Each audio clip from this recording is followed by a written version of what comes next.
So we now move on to Annex 5. There are very detailed changes on this, and I judged that it was possibly not terribly helpful of me to try and draw these to your attention, because they're littered all over the place and in multicolours too. So I invite you to sort of scan read the overview and scrutiny procedure rules and raise questions as appropriate. Thank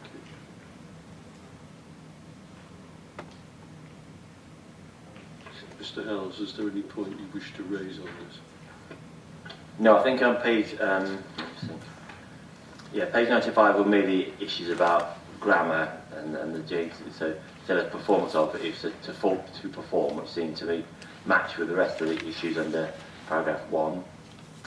And it was a bit of a clumsy phrase, make decisions about the priority, to rather use modern words, to prioritise.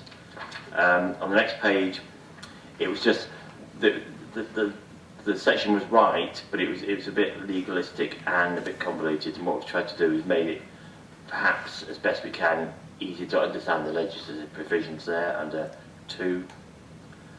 Again, there was an issue about 4 about numbers of meetings.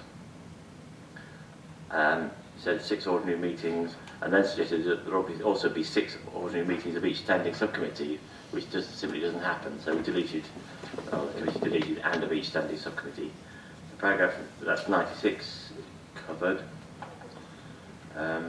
Again, I think under item 8, again it was an attempt to try and make it easier to understand and more practical, because particularly paragraph 8 was a whole block of text, so we subdivided it into paragraphs, and hopefully that makes it a little more understandable in bite-sized chunks.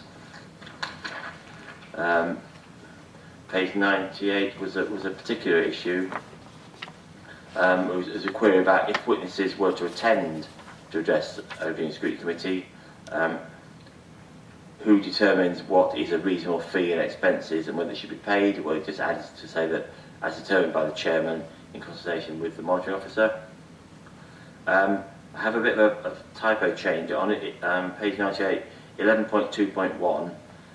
It actually should say at the time of doing so. So I think there was some sort of a typing error that was corrected wrongly. So because 11.2.1 is linked to 11.2, where there's a report prepared for consideration by an individual member of the cabinet, and at the same time a copy must be given to the proper officer. So it should say at the time of doing so. So I think there's just a bit of the gremlins got in the way there of the typing. So under page 99, it was the issue about where when members having been requested to attend the panel, when they don't attend, and we added in, or the committee added in the word exceptional circumstances, and they're to be determined by the chairman of the Overview Scrutiny panel whether there were exceptional circumstances or not.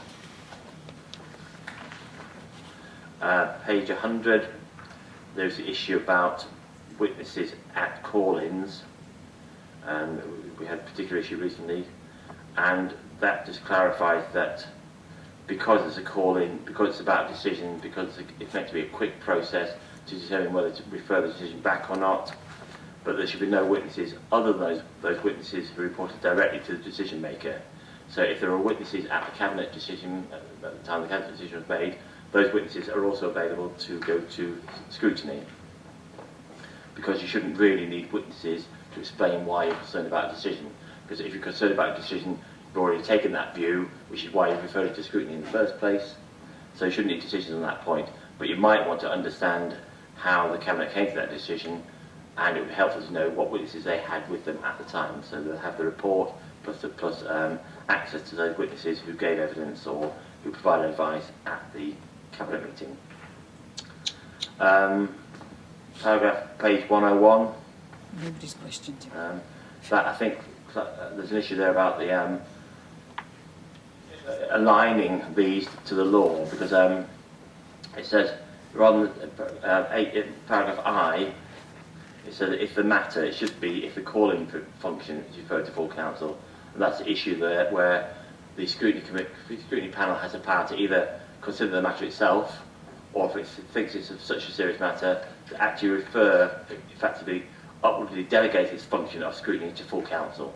So it can't do both. You can't consider it and refer it to full council. It has to do one or the other. And that just clarifies what the law says.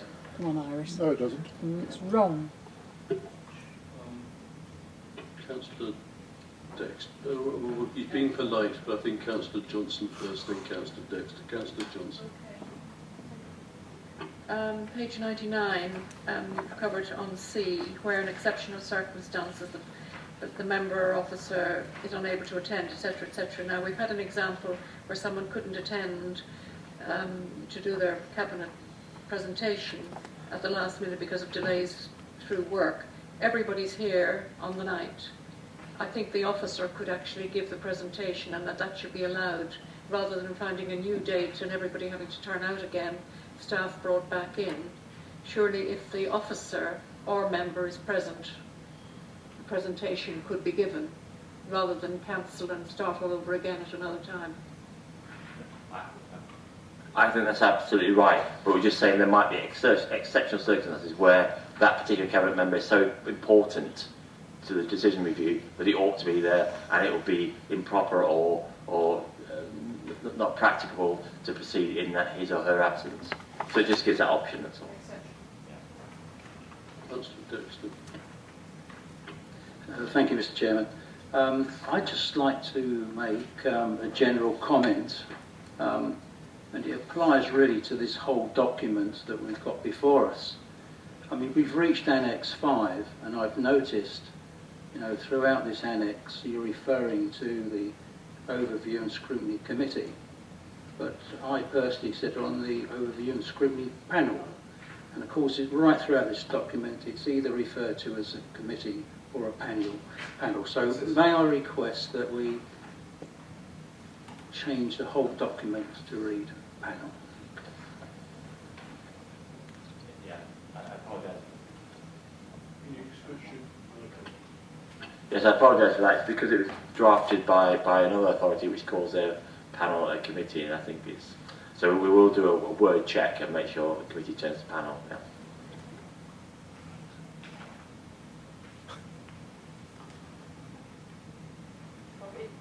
No, thank you for that. I mean, the fact is that, you know, we've made this point before, that quite a lot of the background work has been undertaken by Essex Legal Services because of the capacity issues.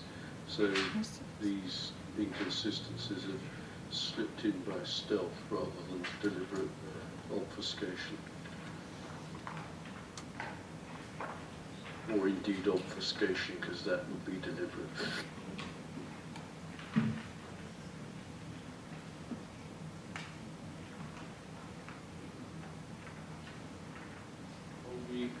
Does anyone have any further comments about the scrutiny section? Okay, we'll hold that one up in the air.